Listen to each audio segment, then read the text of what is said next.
Some of my supporters might find this video controversial, but during my hiatus, I gave some thought to the issues surrounding the men's rights movement, and I decided that I would bring up some issues that some of my MRA allies might disagree with, rather than just tiptoe around them. I've been asked if I support the men's rights activism as more of a traditionalist or as an egalitarian. I feel a bit reluctant to answer that question because I really don't like those sorts of labels, not in politics and definitely not as an MRA. I don't think that it's my place to force other people to live exactly how I do, even if I prefer a certain path for myself and believe it could be beneficial for other people. If I had to choose from either of those labels, I would probably be more comfortable calling myself a traditionalist, because even though I have some problems with traditional gender relations, my problems with egalitarianism are profound. I believe that egalitarianism has a tendency to become too extreme. Its goals are unrealistic and their advocates are often uncompromising. Ultimately, I don't really believe equality can exist outside of mathematics. E equals mc squared, the square of the hypotenuse of a right triangle equals the sum of the squares of the two other sides, but I am not equal to you. And I'm not equal to any of you, and none of you are equal to me. That doesn't mean that I'm a better or worse person. It just means that every human is different from every other human in complex ways.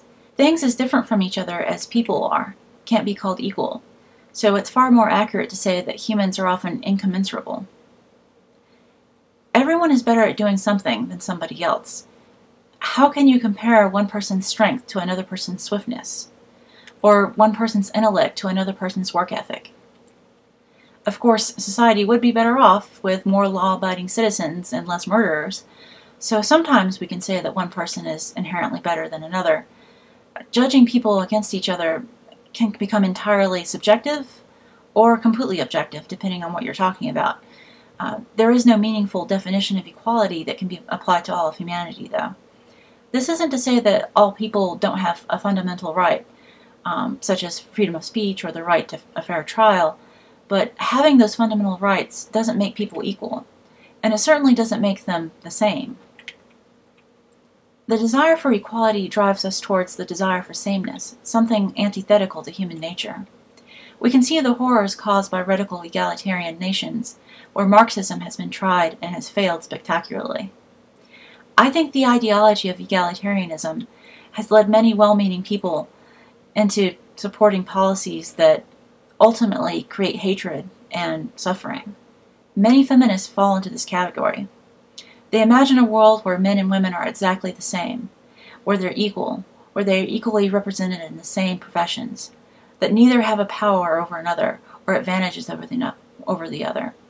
Essentially, they want to be exactly the same, but men and women aren't the same, and treating them as though they are doesn't make them the same, much to the chagrin of gender constructionists.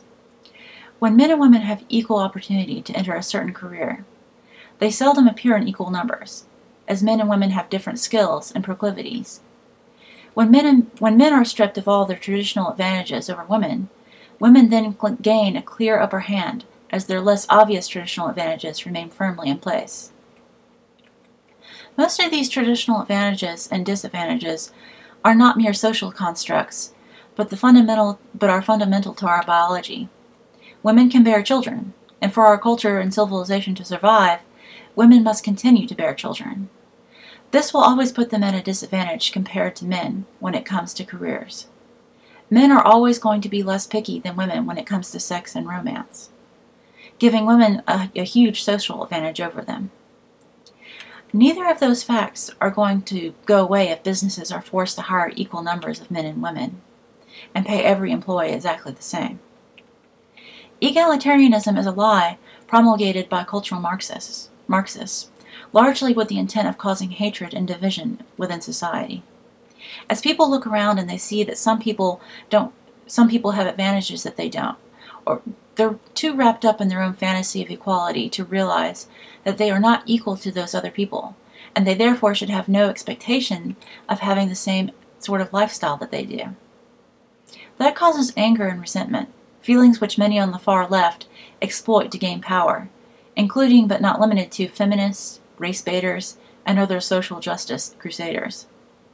They exploit this by promising equality where none can exist, by promising to right wrongs where none have been committed. As attempts to achieve the egalitarian goal continually fail, that failure will continue to justify the hatred of misandrous feminists and other social justice warriors, who will blame those failures not on human nature or differences, but on white male oppression, even if it is the males who suffer the most.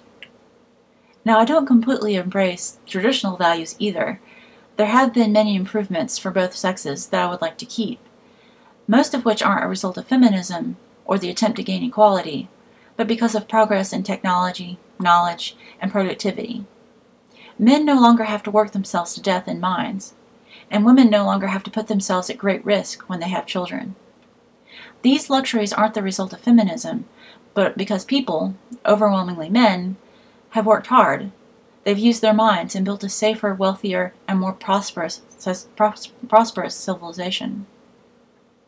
So my ideal society would be one in which people are free to choose lifestyles that best fit them, without any pressure to ignore or fight against our innate differences.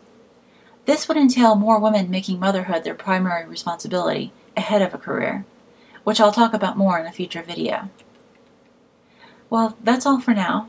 Once again, I'd like to thank everyone who watches, subscribes to, shares, and supports my channel.